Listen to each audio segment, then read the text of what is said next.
បាទប្រព័ន្ធការពារទឹកដែលអង់គ្លេសហៅថា waterproof ហ្នឹងបាទសម្រាប់បំពាក់នៅលើ Renault 13នេះគឺលេខកូដIP69 បាទអញ្ចឹង flagship មួយចំនួនគឺគេបំពាក់តែ IP68 ទេ Renault 13នេះគឺគេបំពាក់ដល់ IP69 បាទការ design របស់របស់ Renault 13គឺស្អាតបាទតួនេះបាទបើខ្ញុំ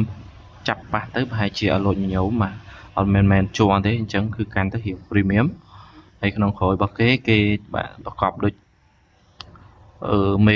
ស្លាបមេអំបៅមួយចំហៀងអញ្ចឹងពេលដែលយើងបដិញតាមពណ៌បាទទើបតែចេញតែមានមួយទឹកណាអញ្ចឹងបងអាចតាក់ទងមក Facebook ខ្ទមស្រែបានបាទ RAM 12 បូក 12 memory 256G សម្រាប់ចំណាប់អារម្មណ៍ខ្ញុំគឺស្រឡាញ់អេក្រង់រាបស្មើបែបនេះគឺងាយស្រួលនឹងបិទ screen បាទហើយប្រើប្រាស់គឺអត់ថ្នាក់ថ្នមប្រហែលទេបាទframe អេក្រង់របស់ Reno 13គឺធ្វើបានល្អអេក្រង់របស់គេគឺរាប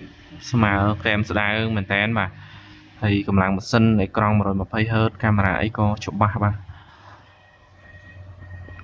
ជាពិសេសបាទជាសោលក់ខ្លាំងរបស់គេបាទសោលក់សំខាន់របស់គេនេះគឺ IP69 ម៉ាស៊ីននេះគឺគេបាទហែកប្រអប់ទៅនៅក្នុងទឹកបាទលើគោកគេបាទហែកអត់កើតទេបាទដាក់ក្នុងទឹកហែកមិនអែមបាទ